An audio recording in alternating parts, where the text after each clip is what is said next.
Hi friends, welcome to a place like home with Christine Nyakato, where I bring you messages of hope, love, strength, and encouragement.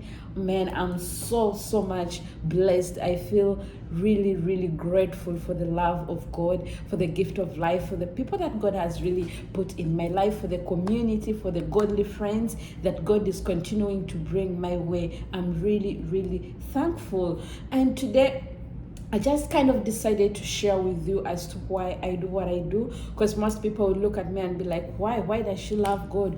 Why does she do what she does? Like, I mean, there are lots of things that I would rather be sharing, but why God? Why Jesus? Why talk about Him? So that's why, that's what today's video is kind of going to be about. It's going to be talking about my life when I moved to Dubai as a Christian. So I moved to Dubai in 2015. It was September 24th, so you can calculate and know how long I've been in Dubai. I've been here quite for a while. So that's when I moved to Dubai.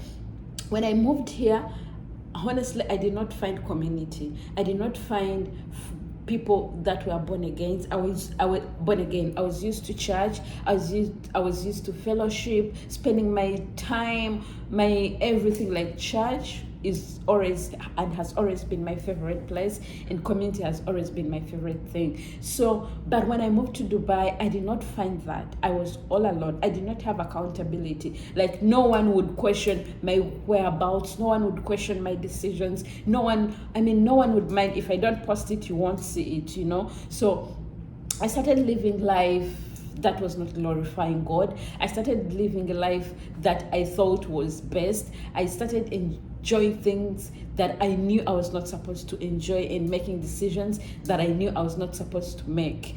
And I remember in 2000, from 2018 up to 2020, I felt from 2018 to 2020, those years in between, I lived a life that I wanted. I remember I reached at one point that I was not even convicted of anything. I was numb to that. I would not even feel any conviction. So I was going to parties. I learned to clubs. I learned about ladies' nights. Oh my God! I started going to ladies' nights.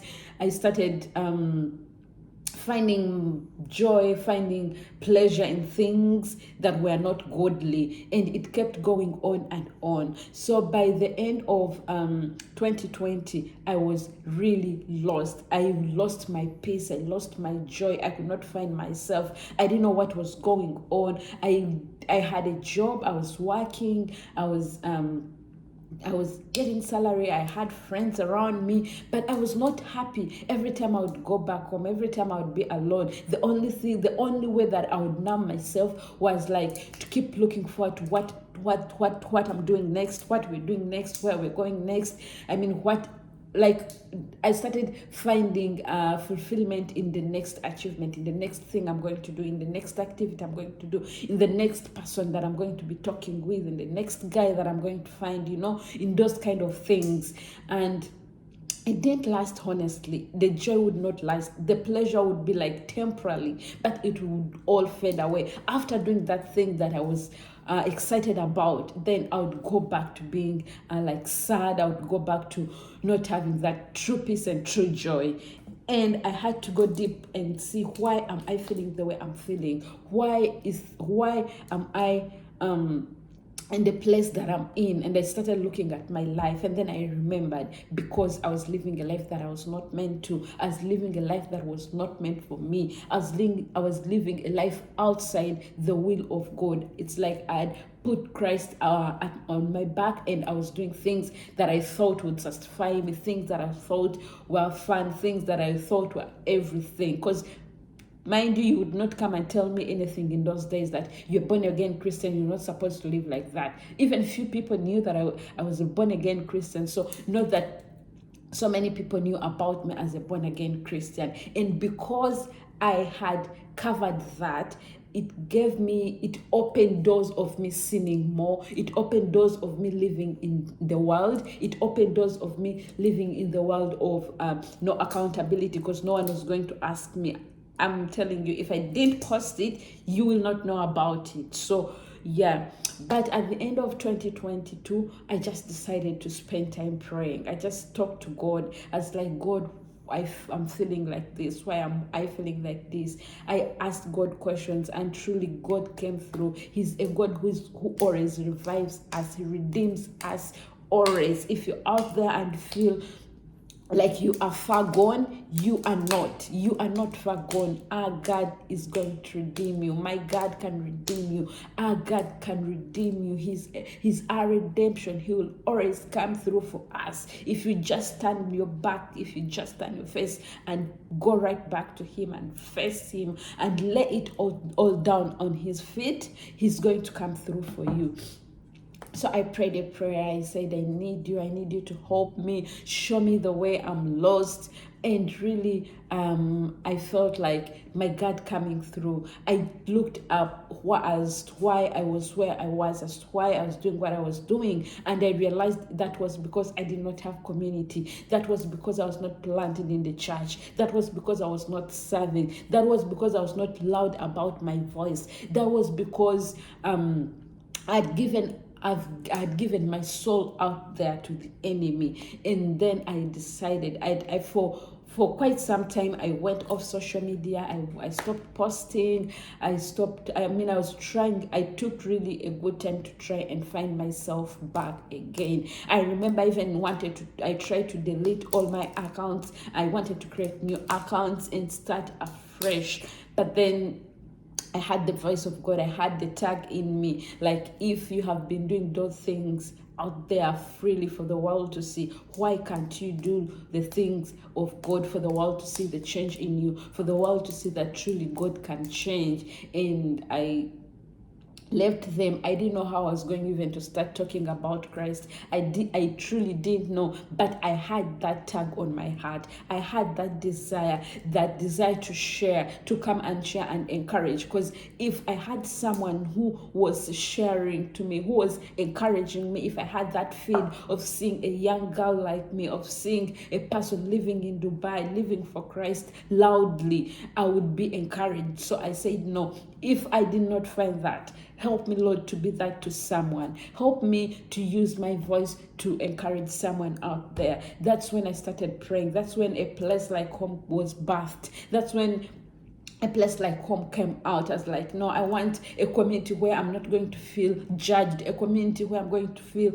heard, a community where I'm going to be accepted the way I am, because I'm not perfect. I'm struggling every day with sin. I'm a sinner, but at least I have community where I'm like, no, they know me. They know I do this. If I'm doing this for Christ, then it roots me back to who I'm truly am, and finding myself and finding my confidence in Christ and finding peace and rest in knowing that I'm a child of God. I am a child of God before anything else. I'm a child of God before coming to Dubai. I'll be a child of God when I leave Dubai. I'm a child of God before finding a marriage partner. I'll be a child of God when I get married. So that alone pushed me to doing what I'm doing, pushed me to doing what it led me to creating this. It has not really been easy. Since last year, I'm struggling, and I know it's not all about me. I know it's not all for me, but it's for just one person. Sometimes I get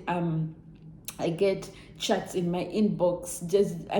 They are my favorite right now. Like when a young girl comes in my inbox and tells me, you're encouraging me, you're helping me go forward, you're helping me to walk in my faith as well. It encourages me and it makes me really feel in trust that God is in this, that God led me to this. It's not my desire, it's not my want, because I would not want this for me. But yeah, the Lord led me to that. So I started a Bible study called A Place Like Home, and I thank God that it's really, really grown. We started when we were few girls, but God has connected more girls to us. It's growing, and I'm really thankful.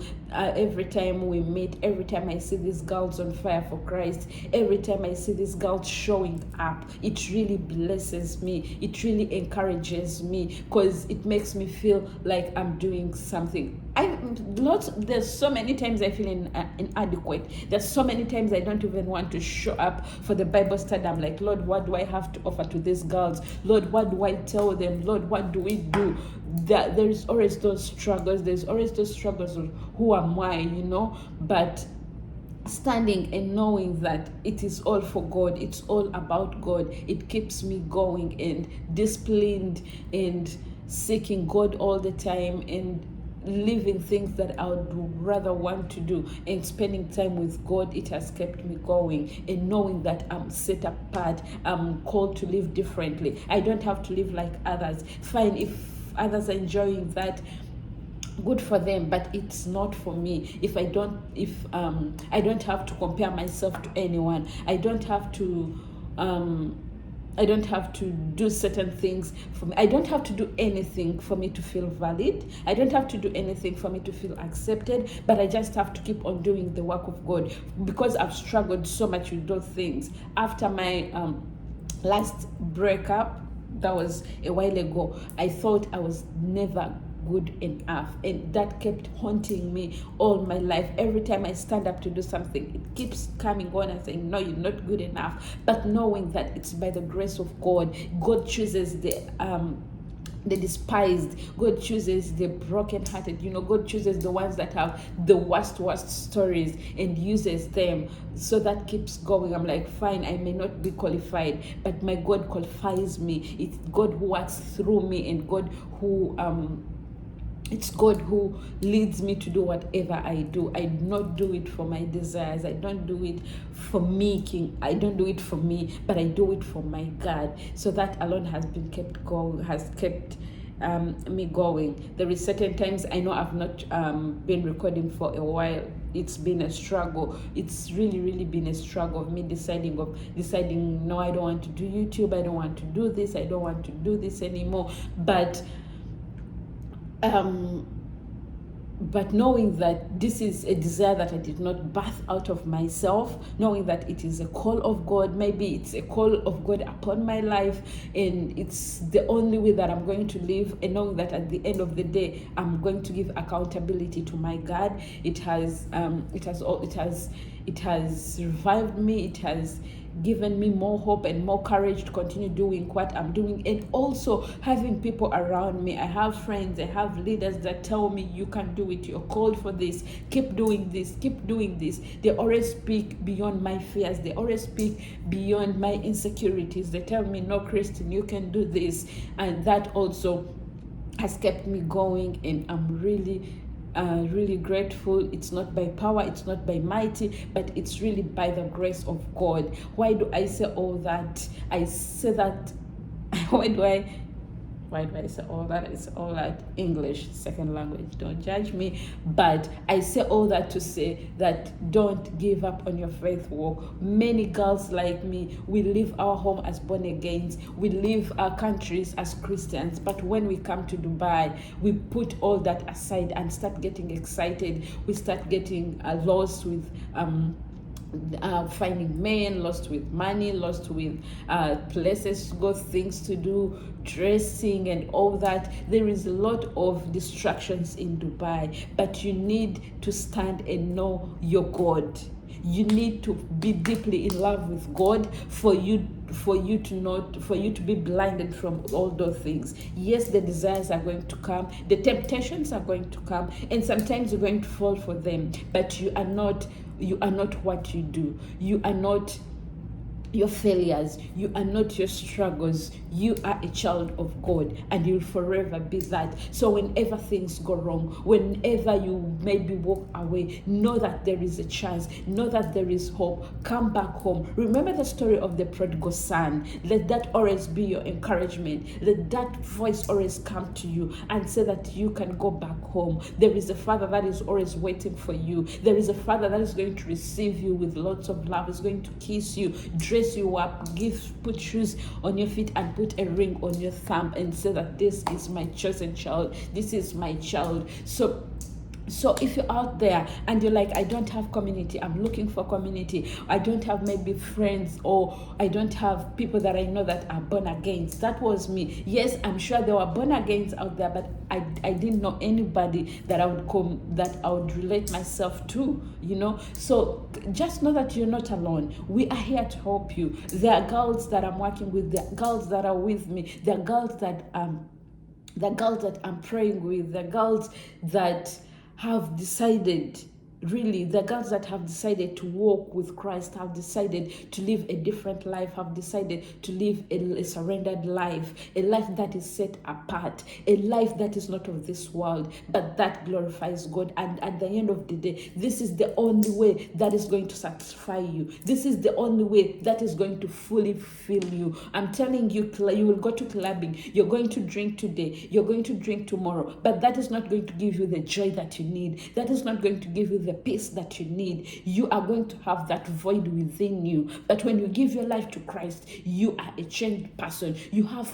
peace. You have the joy of the Lord. You have hope. When troubles come, when tribulations come, you don't have to run to drinking. You don't have to run to smoking, but you have a resting place where you go and rest in His hands, and knowing that He is in control, and knowing that He is taking care of you, and knowing that He is working for you, and that there is nothing that can be against you. There is nothing that our God does that is against us. It's always for us and for our good and His glory. So rise up, come on, come, let us serve God, let us be loud for Christ. I mean, we